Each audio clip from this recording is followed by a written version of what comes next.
It's on the fly here, not some redundant stuff, but good evening. Nice to see you all. And it says in previous slides, we were Monday night board meeting and those are fun. You do good work.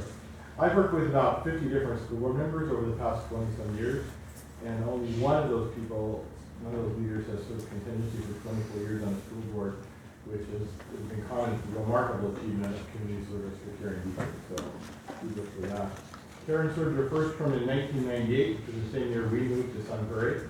And over the decades, I've had the privilege of watching Caren develop from an interested citizen who was full of thoughts and ideas into a thoughtful member of a regularly changing school board team.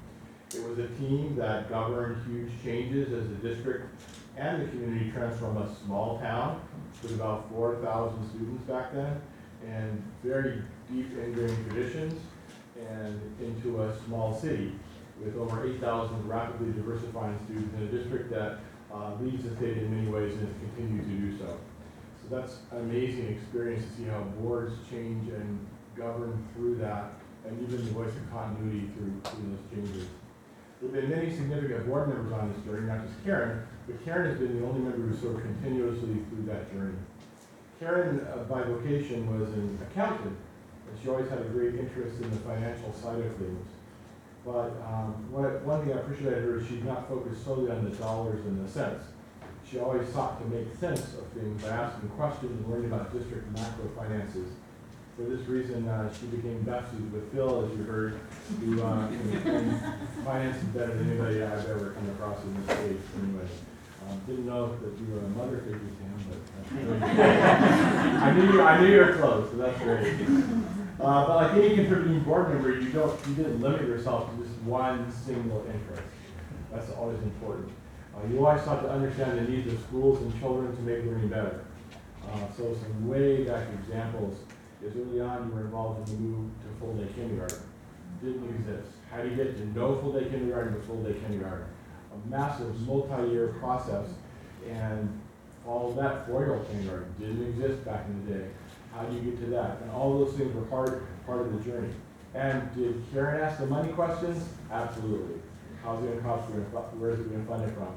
But did she also ask critical policy and planning questions and facility questions? And in the end, she supported it, even though it wasn't universally popular at the time.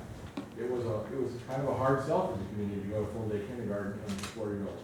Now we accept it, but that's part of the changes that a consistent board working together and asking all the right questions can have happen, which is the foundation for our kids. Caren worked with thoughtful questioning and supportive oversight on those projects and a whole lot of others. I could list some. Phil's mentioned some of the facilities and plans that were continually coming up and how to solve all that. The negotiations, we talked about that. The task force to rework health insurance was amazing. That was a huge issue done before Act then that had to happen, and it happened because we spent a lot of time. Caren in particular led the way on that. Again, asking the money questions, but asking what the implications for employees are as well, which is a great balance. And then the task force to fundamentally change the teacher salary schedule. That was a big issue to do that. And there's probably many more examples, and I'd be curious what your favorites are. But through all those various changes and processes, Caren, from my view, was always a questioner. Saw that tonight. But she was a true listener. She didn't mind answering her questions because she didn't ask questions to posture. She asked questions because she wanted to understand and wanted the community to understand. And I really appreciated that. She could be a skeptic, sometimes more, sometimes less, but it was the healthy kind of skeptic, not just to be mean or disruptive, but to make sure that things were right or that things were the best. And those are good kind of skeptics. She was aware of politics, but she wasn't consumed by them.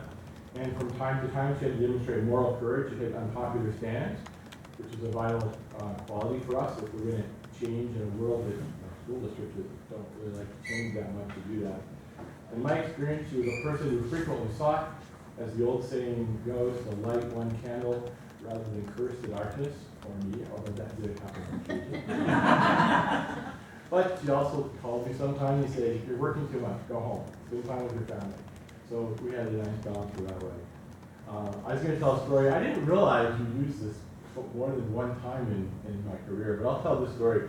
My very first boundary hearing, back when Bird was done, and I was going to superintendent 2 years, and I thought, Well, of course, it's common sense. You just take this and this, and this makes so much sense. And you just explain this to the parents, and they'll say, here's some options, and they would love it.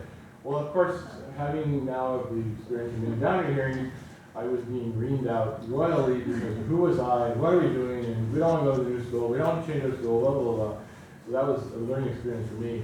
And when I got to the back, it was like, I was new and exhausted, and I was like, it doesn't make so much sense, but people don't want to hear what makes sense. They want to know what they want to know. So I'm wrestling with that. And Caren sketched a little cartoon for me. Remember that cartoon you sketched me? Yep. It said, Dr. Culver's asbestos britches. I didn't use that phrase. I thought it was like special. I still have that little cartoon in my notes to do that. And that's one of the many ways, besides calling me and telling me to go home and I work so hard, besides saying things like that, besides being a true and faithful questioner of things, like that, there's an old saying about it's better to light one candle and curse the darkness, and truly you did that. So I guess what I would close in saying is, to say this the right way, on a personal level, thank you for all you've been in my life and my career. And on behalf of this community, for your decades, literally decades, 24 years, almost a quarter of a century of service working together with so many different board members in so many different ways, and administrators and employees, because you always treated everyone important, not just board members, not just administrators, but employees. You treated everyone important, which is so important. Like, so much you did and worked together with the board to make everyone's life better, but especially creating futures for kids. So thank you for all those years.